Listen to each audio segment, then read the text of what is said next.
Deerfest TV is brought to you by Benchy, the official UTV of Deerfest. Bergstrom GM of Oshkosh and the all-new 2014 Chevy Silverado. Horny Buck Seed Company, growing the bucks of tomorrow. Whitetail Dreams Real Estate, buying or selling, trust the professionals at Whitetail Dreams Real Estate. Gold Tip, the official arrow of Deerfest.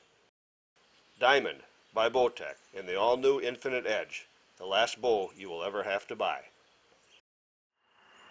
Deerfest TV is also brought to you by Rage Broadheads, Elite Archery, Field Logic, and Budweiser.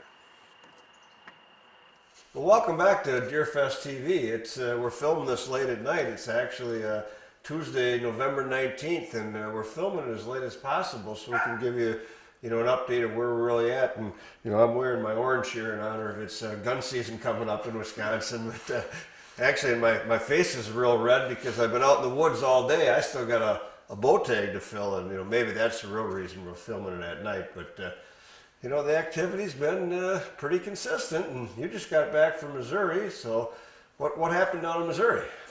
Oh, we had your typical rut hunt. We saw a lot of bucks cruising. Some of the bigger bucks were locked on with does. Anytime we seemed to see one of those big mature shooters, it was always typically right behind a doe. A lot of yearlings, 2.5s. They were cruising, checking, using structure and funnels and moving back and forth. And we were fortunate enough to see some really nice deer while we were down there too. Had a couple of really great encounters. We just never got a deer close enough to seal the deal, but we saw a couple definite shooters, some bucks that we would have definitely never hesitated pulling the trigger on, and like you said, here we are a couple days away from the big bang. Everybody knows deer hunting in Wisconsin, opening day gun season is like, it might as well be a state holiday. The woods are going to get a lot of pressure this weekend. There's going to be a lot of people out hunting. Most importantly is we just want everybody to be safe. Wear your orange, make sure you know what you're shooting at and where you're shooting. It's always a goal, I think, every year to try and get through gun season without a fatality or an injury, and we hope that this year we can do it. Yeah, and it's going to be an interesting gun season. It seems like every year our rut gets weirder and weirder, or less and less. I don't know, and they predicted a late one this year. And like I said, it's the 19th of November that we're filming this, and where are we at in the rut? I sat all day today. I saw bucks chasing. I saw bucks seeking. I saw bucks tending. It's just weird. I don't know what to say. It's been a great time to be in the woods. This late in the year to see this much buck activity yet. They're still with those. The best advice I give somebody during the gun season that's coming up here in a few days is, if you see a doe, be ready. If there's a doe coming, I would be in the ready, because there's a good chance there's going to be a buck with her. The rut is still going on. Yeah, I know on the episode we shot 2 weeks ago, which last episode put out, you told me to pick dates, and I said the 16th and 17th. Yeah. And you looked at me like I was crazy, and the reality is I was right. I was dead on. Got back from Missouri, stopped at a couple of the local registration stations here, and they shot a lot of really, really nice bucks on that weekend, on the 16th and 17th. And that's been the best weekend of the year so far. They predicted a late rut. It's been late. Like you said, coming into this weekend, it's November. There's always going to be some sort of running activity. So yes, if you see a doe, be ready. But I think a little more than usual during gun season, it's going to be something you're going to want to pay close attention to, especially if you're sitting in an area that's kind of thicker, where deer are going to pop in and out on you. If you see a doe coming through, get up, get ready, make sure you're ready in case the buck's right behind her. But, gun season can always be such a frustrating time for a lot of hunters too, but I think this year is going to be a good year. I think people are going to see deer. We've got unbelievable temperatures coming in. They're talking highs around 20, both Saturday and Sunday of opening weekend, lows down in the single digits. That's going to get deer up. They're going to get on their feet. I think it's going to be a good weekend in the woods for everybody, for people that just want to see deer, for people that are more interested maybe in shooting a big mature buck. I think it's going to be a really good blend of everything with this weather we've got going, and then also where they are in the rut with deer still kind of doing some of the chasing, some of the seeking, some tending, like you said. I think we've kind of got the perfect storm possibly brewing here for this coming weekend. Yeah, it's going to be a great gun season. They said the weather's going to be ideal. It's going to be cold. and the deer are going to move. In addition to that, we all know when it's cold, hunters are going to move too. You know, there's a lot of people who just can't stay warm, don't dress proper, whatever, and they're going to go in and get warm, and that's going to move deer. So, you know, just like anything, anytime, the more time you can spend in your stand in the woods, the better your odds. But, you know, with the weather, the deer's still in the rut. You know, if you can sit all day, I think it's going to be a really, really good one. We really look forward to seeing, you know, what viewers harvest and what you have to say about the season. You know, please share your pictures with us on our Facebook page. You know, it's Deer Fest on Facebook. Go on there and, you know, post your pictures. We'd love to see them. You know, we might even come up with a couple prizes for some of the good-looking pictures and things of that nature. But it's going to be fun. As Dustin mentioned earlier, it's a successful season if we're safe. Boy, it'd be great to get through Wisconsin season without any fatalities. You know, that would be the ultimate goal if we could do that. And, you know, I think every year things have been getting a little bit better, so everybody please be safe. But what do we got going on this week? What are you going to talk about in the back 40? Yeah, you know, this week on the back 40, we're going to be talking about food plot preparation. You know, last week we kind of talked about where we're going to go in and put food plots in and why we're going to do that on the property. So this week we're going to look at, you know, preparation. What do we have to do to go in there and get those fields and food plots ready? But then also what are things that you have to do on your piece of property if you're putting food plots in as well? Because every soil is different. You know, if you're planting different things, it's all different about what you have to do. So we're going to kind of go through a wide basis of it all, touch base on everything, every little topic we can, just kind of skim through it. Try to cover as much as we can and help you guys out. Yeah, and you know, I think your whole point is going to be do it right. Take your time, do it right. And you know, that same thing with Megan on Young Bucks. We're taking our time here in this section. You're going to watch. She's working with myself and her dad, and we're teaching her how to shoot a gun. When this whole project started, she said she was not going to shoot a firearm. She was kind of afraid of them. We've got her through that, so we're getting her ready for the youth season, which you'll see a little bit further down the road. And in Deer and Deer Gear, you're going to look at a great product. Yeah, you know, we're going to look at Lone Wolf tree stands, which, you know, I mean, everybody knows what Lone Wolf is. It's an American-made product. It's a great product. This week we're going to sit down and we're actually going to have somebody from Lone Wolf explain to us one of the features that makes them really unique. We're going to talk about the compactability and lightweight, you know, packing in and out ability of their tree stands along with their climbing sticks, how it's going to combo all into one pack. Makes it really easy for a guy to go in and hang a set and hunt it that night or that morning. It's amazing how quickly you can do that. You know, we've used them as camera stands. I can't believe how quickly you can get those set up. It's great. Well, and you know, we talked a lot about Missouri. You were down there, so we might as well, in this week's hunt, deal with my misery. I mean, my Missouri. You know, I've got a hunt down in Missouri. I was fortunate enough to hunt down there, and it's a great hunt. You're going to see a lot of deer, and you know, we'll check out the ending. But, yeah, I mean, I was along as the cameraman on that hunt. Don't spoil it. I won't spoil it. Watch this week's episode. Stay through the hunt. It was a lot of fun. Hope you guys enjoy it.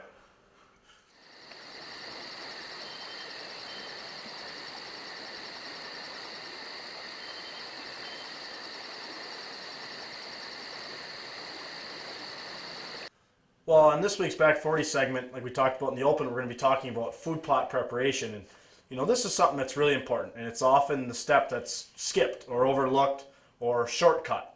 You know, we can't stress enough how important this step is, and it's one of those things that it's time, it's a little bit extra money, and it's effort, but it's something that you really have to do to get the quality out of the food plots that you're looking for. You know, we all see these beautiful, lush, you know, waist-high food plots on TV, and we think, oh my gosh, I really want to have that. And it's not just throwing seed on the ground. You know, yeah, there's some blends that are, you know, throw and grow or whatever you want to call it that are made for doing that, but it typically is not these big, beautiful, lush green fields that we see on TV. You know, those take a little more time, they take a little more effort, they take a little more work. So we just want to talk this week and kind of touch base about things that need to be done. You know, and realistically, the first and most important step is a soil test.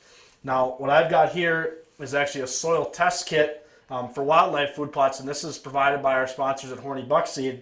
And you can actually go onto their website and get this. If you bump into them in any shows, they're going to have this test kit, and it's a really, really unique and great kit.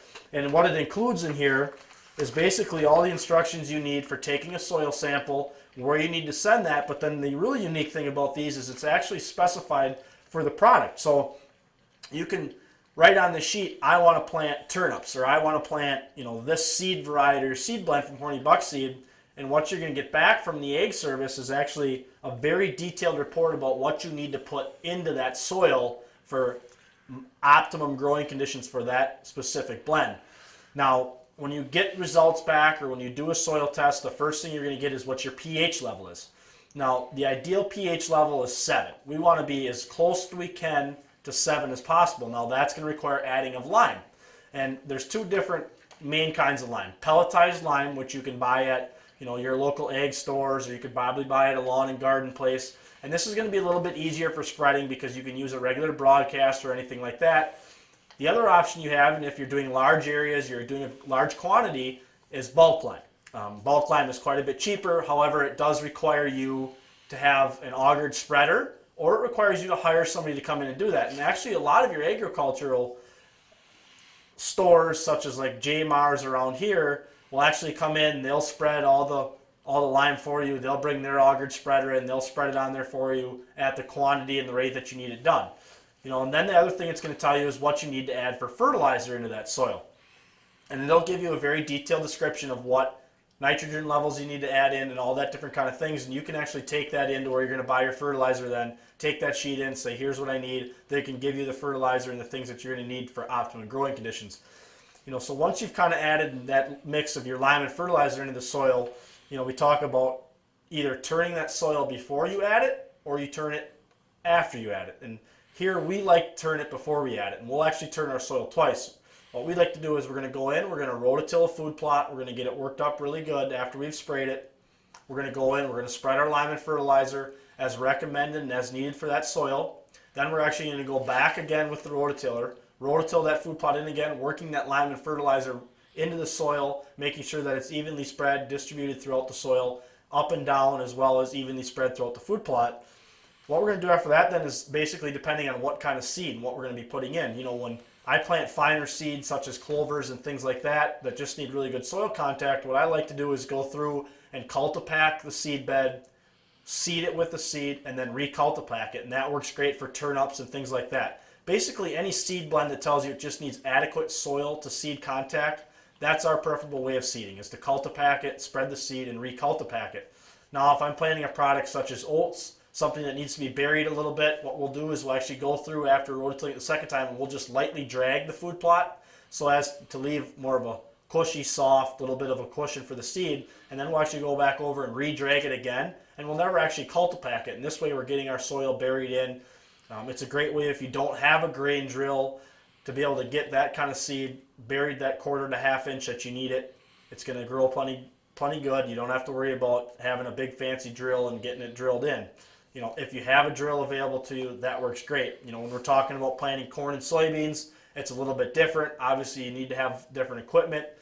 You need to have a drill. You need to have a corn planter. But it's also very important, too. A lot of your local farmers will actually come in and plant a field for you. If you're looking to do a large area with corn or soybeans and you don't necessarily have the right equipment, don't be afraid to go down the road to your local farmer. Say, hey, how much will it cost me to have you come in and plant this field? A lot of times they'll come over and look at it for you, give you an estimate of what it's going to cost you. And that's a great way for you to get a big destination feed field in and done properly and done the right way by your local farmer.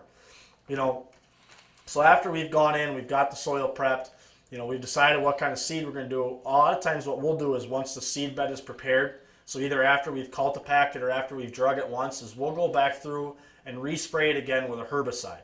Now, this isn't going to kill all the weed seeds, but any weed seed that was turned up and is laying on top of the soil is going to be killed off by this herbicide. So it's going to knock our weeds down a little bit, give us a little bit better weed control. Obviously, those seeds that are buried in the soil a little bit, those weed seeds aren't going to be affected by the herbicide. You are still going to get a little bit of a weed growth, but you're not going to get nearly as much if you go through and respray it the second time with a herbicide.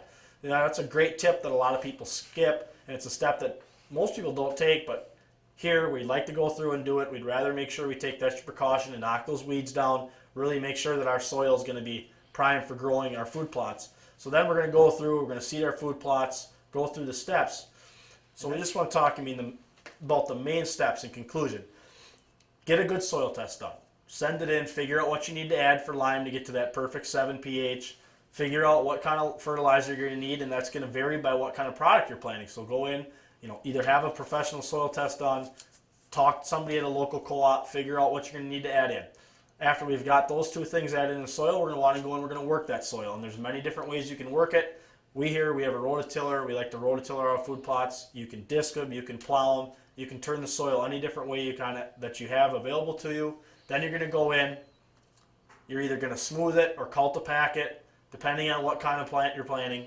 Like I said, if it's something that needs to be buried that quarter to a half inch, just lightly drag over it, and then lightly drag over it again after you've seeded it. If it's something finer like a clover, a turnip, a rape, or something like that, those small seeds that just need good soil to seed contact, you can go through and cultipack it, and then after you seed it, recultipack it just to pack that seed in good.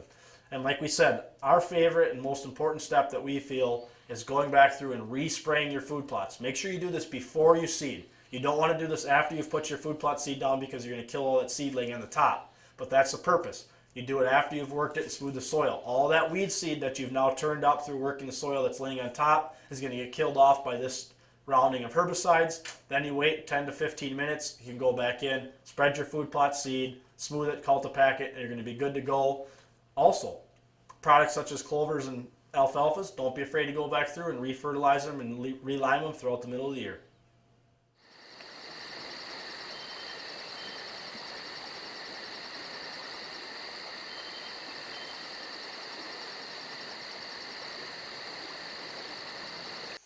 Okay. You're going to be comfortable with this? Yep. Good. Remember your safeties on. Forward is ready to fire, red is fire. Back is green, safe. Okay. You got one shot, just like a bow. Okay. Make the first one count. That's all you need. Alright. You gonna practice with it? Sure. We'll give you a shot here. And that red dot scope, it's got variable power. We can increase it or decrease it for the brightness of the dot.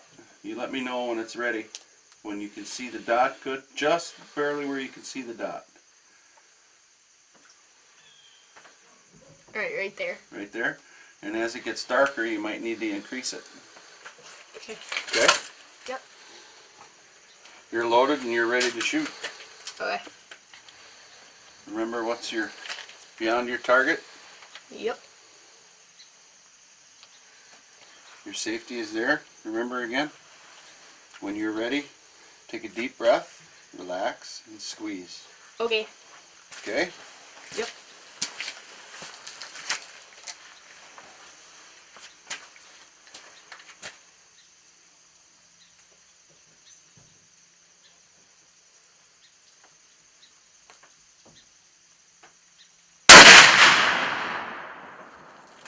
Safety on. Very good.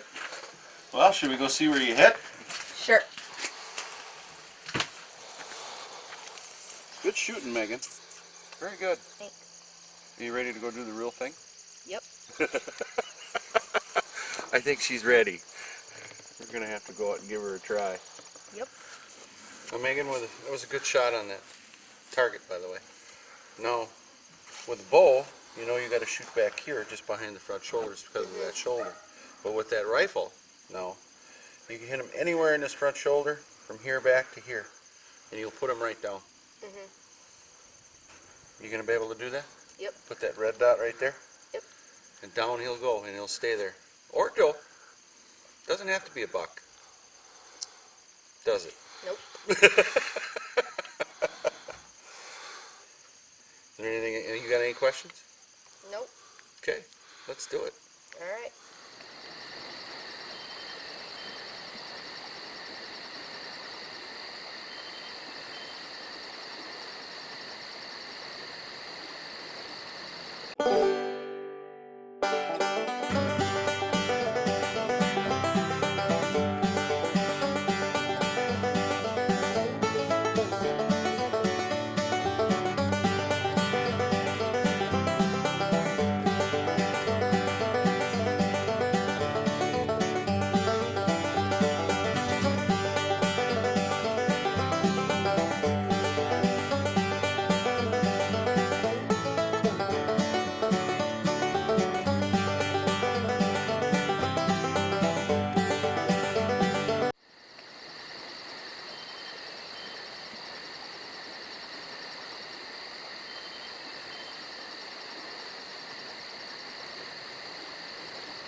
always been known for is our packability. What we've got here is our one with Alpha Hang On, an accessory padded backpack straps. We've got a 3-piece set of climbing sticks stacked on the stand. And here you see the quick straps. We introduced these in 2011. It's just another accessory that really makes things efficient, easy when you're packing these sticks to the stand out in the woods. But you can see from the profile how low profile we are with the sticks already stacked on the stand. Easy to pack. Everything's quiet, rock solid, nothing's rattling on the way into the woods. Again, this is the Alpha Hang On. One with 3-piece climbing sticks with the padded backpack straps, and one with quick straps. Check one out.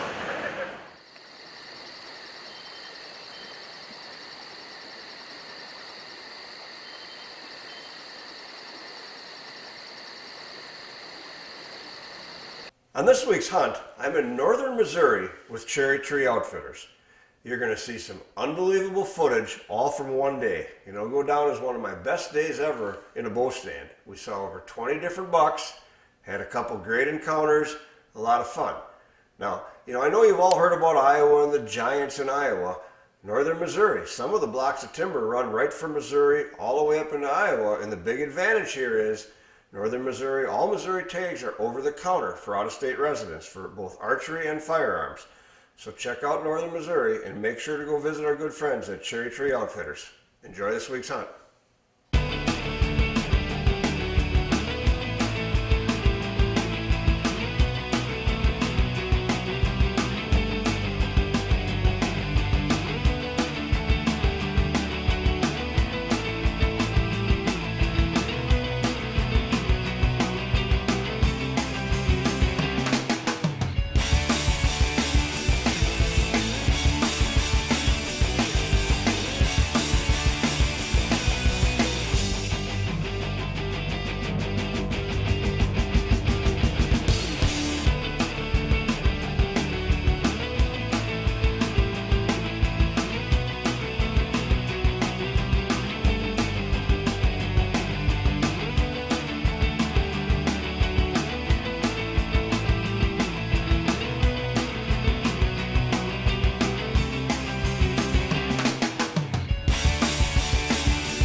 I just pulled the ultimate choke job.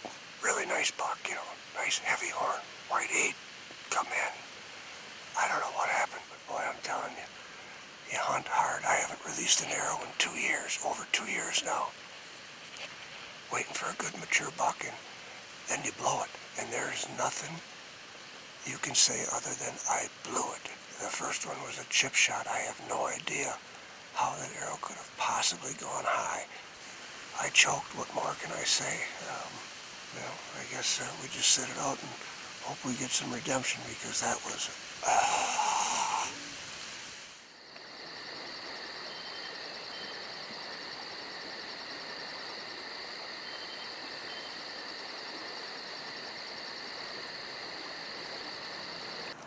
Well, we all know scent control is vital when we're in the whitetail woods, especially with the bow, and we do a lot of things to control our scent, but a simple little trick is, you always want to smell like your environment. You don't want to have a strange smell. Like, you don't want to smell like an apple like where we are tonight in a pine plantation. So what I do, when I'm in the woods like this, I get up in my pine tree,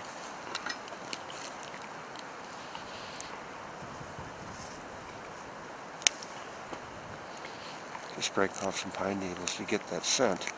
Get it out, it's in the air. I just simply stick them in my hat. Make myself smell like a pine tree.